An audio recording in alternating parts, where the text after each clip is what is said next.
What is the number one mistake that you could make when you're finishing an elimination diet to identify your food sensitivities that will sabotage all of your hard work?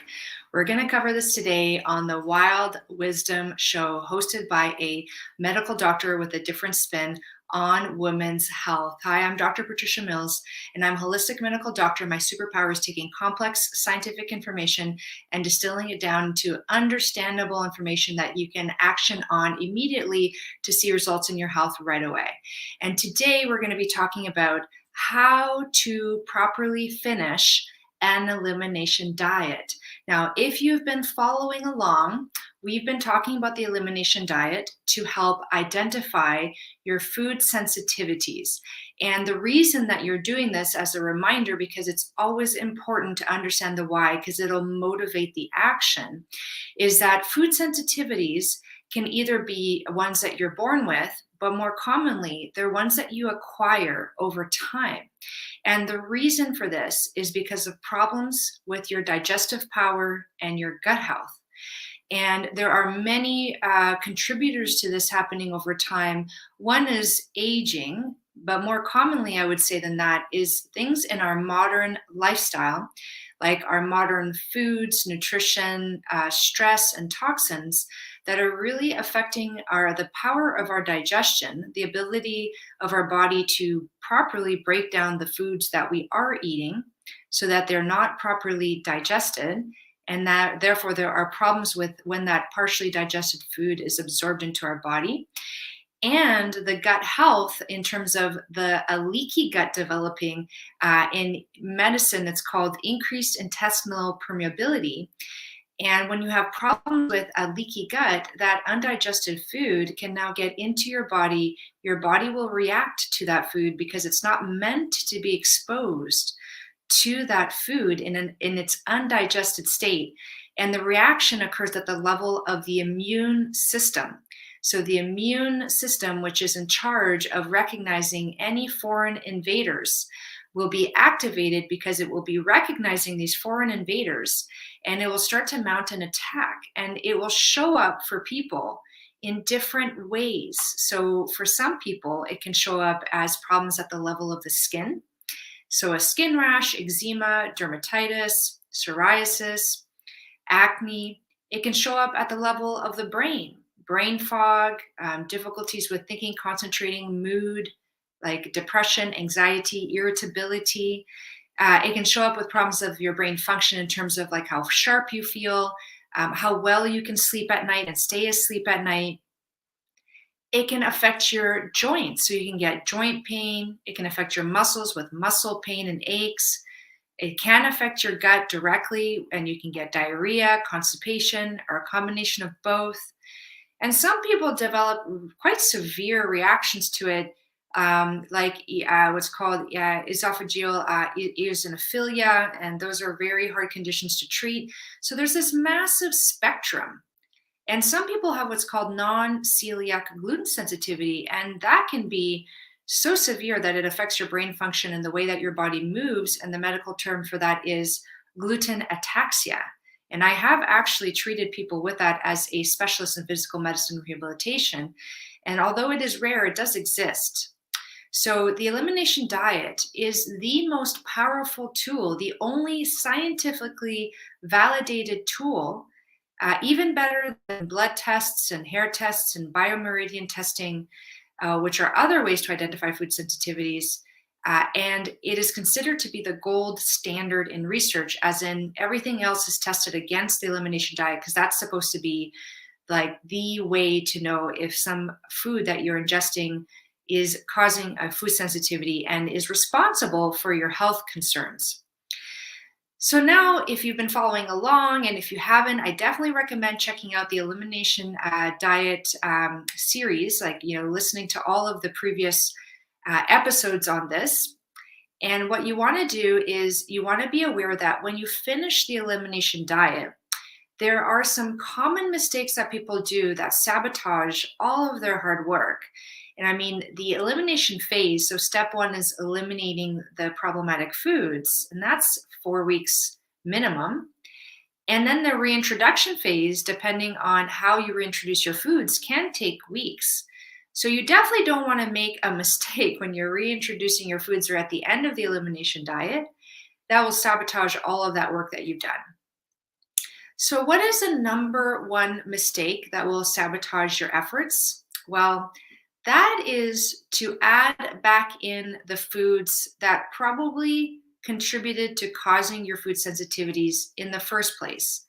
So, the foods that affect your digestive power and affect the health of your gut, the gut lining, and the health of the organisms that live on your gut lining that help maintain the integrity of your gut lining, called the gut microbiome. And so, the gut microbiome is made up of bacteria, viruses, yeast, fungi, parasites. And you want a healthy community that helps support the health of your gut lining, and having a healthy gut microbiome is helpful in avoiding the creation of leaky gut. And so, foods that are actually a primary cause of your food sensitivities, like processed foods that contain chemicals such as preservatives, particularly, there's been some research interest lately on things like the emulsifiers that are added to ultra processed packaged foods. And the purpose of those emulsifiers is to keep the food looking and feeling fresh. So, for example, bread that is lasting on the shelf for longer than a week has emulsifiers and other additives in them so that they don't go bad with time. And a freshly baked sourdough bread will go bad within a week, and it should not have any chemicals inside of it that preserve it for longer, because those chemicals, the research is coming out strong that they actually harm the health of our gut microbiome and cause inflammation in the lining of our gut, which contributes to that leaky gut that I've been talking about. So if you are thinking, well, I've eliminated gluten from my diet, and I know that gluten is a problem for me, so I'm going to go and buy a gluten-free bread. And that gluten-free bread is in a plastic bag or in a package, and it's been sitting on the shelf for a while. And I know if I'm not the one to buy that bread, it's going to be sitting on the shelf for at least another few weeks, and it's not going to go bad. And that bread has those chemicals in it. And if you add that bread back in, even though it's gluten-free, it's going to have the components that can cause problems with your gut health. And then you're eating that day in and day out, you're going to cause your leaky gut to come back, and you're going to basically develop new food sensitivities to the foods that you are eating. So it can be extremely frustrating to people where they identify, okay, I'm not doing great with milk, with dairy, and with gluten, so I'm cutting that out, but I'm okay with eggs. And then they reintroduce or keep in the foods that are harmful, like the ultra processed foods.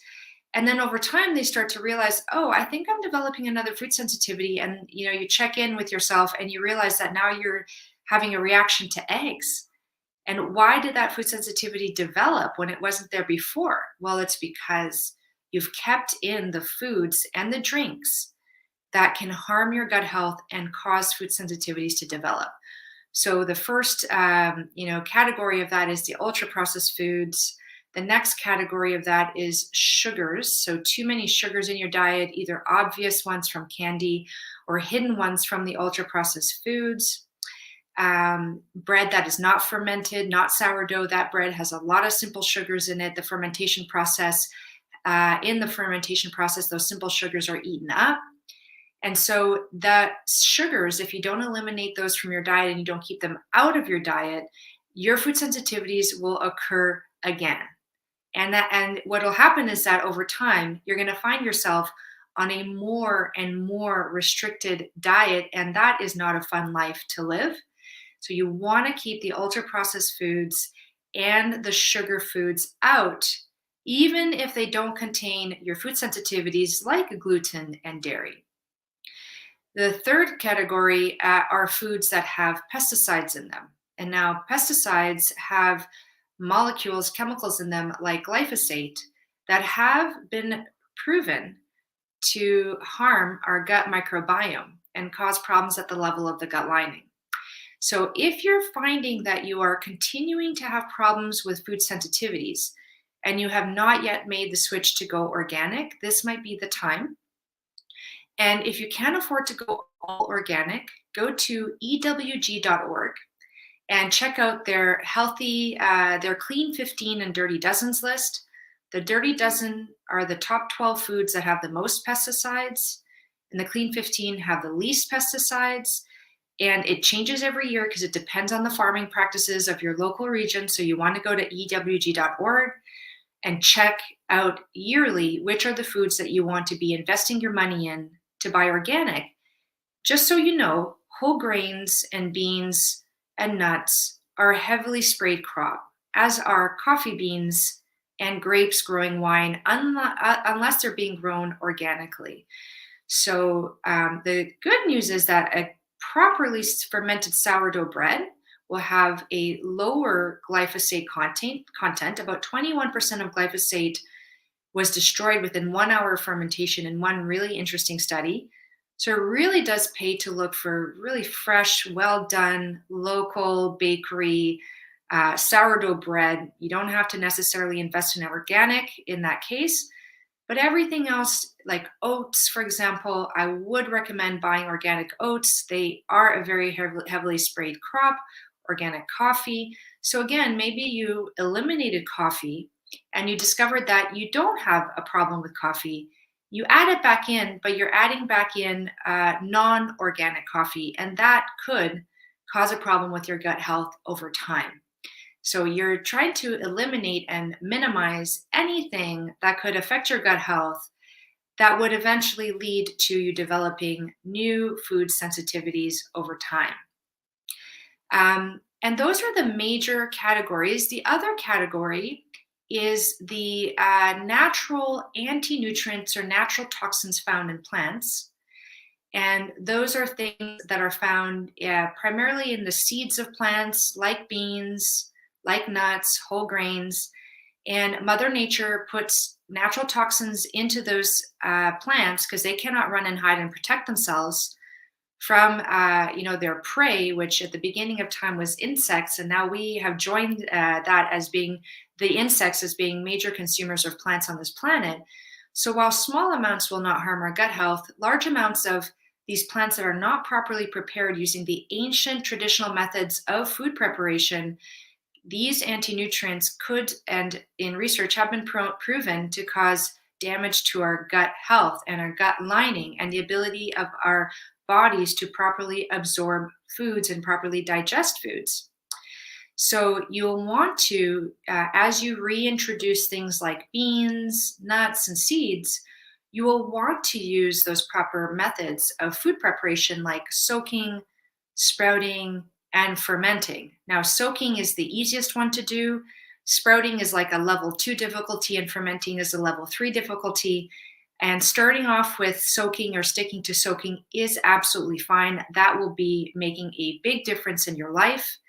So you want to definitely read that section in the personalized diet solution to find out exactly how you want to prepare these foods. And all of the recipes in the book mention when you need to be soaking in preparation for preparing your foods, and those are included in the recipes. So those are that's the number one mistake, is adding in the foods that can actually cause food sensitivities to develop. And I have my next thing that we're going to talk about is what to do with the foods that have been eliminated, the foods that you have identified food sensitivities for. Are you having to eliminate them for life? So I'm going to answer that question. And first, before I do that, I want to say hi to everyone who's watching today through my Facebook group, Wild Wisdom for Women with Dr. Patricia Mills. It's a free group, and when you join, you can join these lives and ask your questions. I can see that there's a few people watching, and hello, welcome. And if you are watching, feel free to put in your name and any questions that you might have with this topic of conversation. Okay, let's get into it. What to do with the foods eliminated? Are they eliminated for life? So the answer to that is no. However, it depends.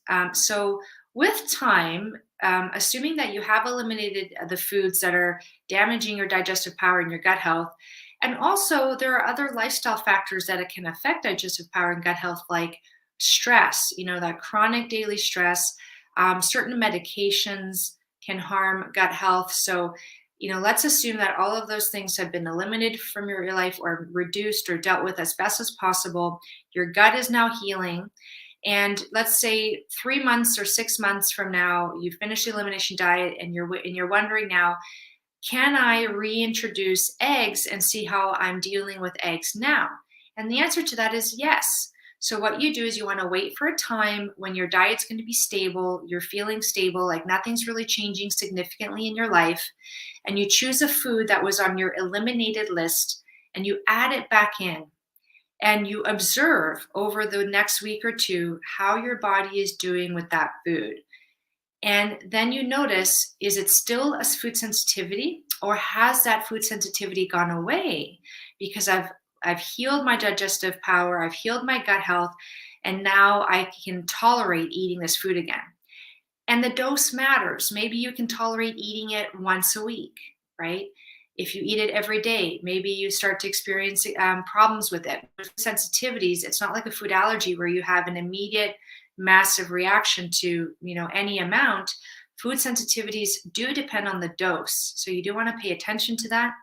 You reintroduce that food at a low dose, see how your body reacts to it, and then if that's the dose that you want to stay on for life, great. If not, increase how much you have. Notice how your body reacts to that and pay attention over the next few weeks. Don't make any other changes.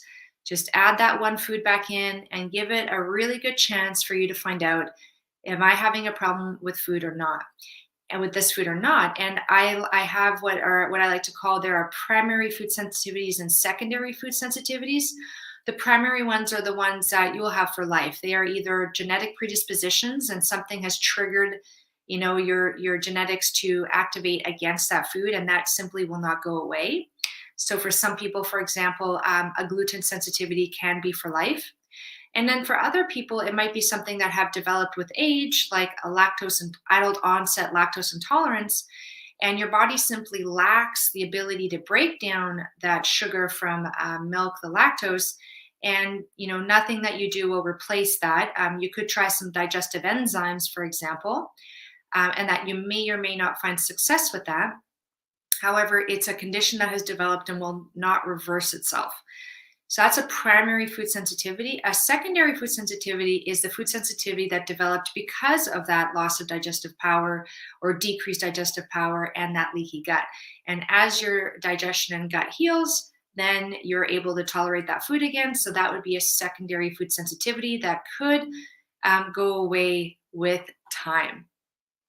So I hope you found that useful. And it's very important to understand this when you're doing the elimination diet, because you do not want to end up on, I see this quite frequently where people start restricting more foods and more foods. They develop more and more sensitivities because when they're eating foods frequently with a leaky gut, you're going to develop a sensitivity to the food that you're commonly eating. And so then you have to eliminate that food, and then you're eating another food, you develop a sensitivity to that food, and it becomes this horrible vicious cycle. So it really, really is so important to eat a whole foods diet, clean, low in sugars, and to properly prepare your plant foods so that they're low in anti-nutrients. And basically you're going to be cooking like your great grandmother. And she did it. And so can you. And there are products on the market that can be helpful with this, like your local bakery, really looking at ingredient lists of packaged foods. There are some out there that don't contain all of those harmful ingredients. Use the resources in the personalized diet solution, and reach out if you haven't been able to. If you don't yet have access to this resource, I will be sure to provide you with the link to check it out and see if it's something that you want to invest in. So thank you so much for joining me today. If you enjoyed this, please save, subscribe, and share. Add it to your favorites so you can come back to it again in the future.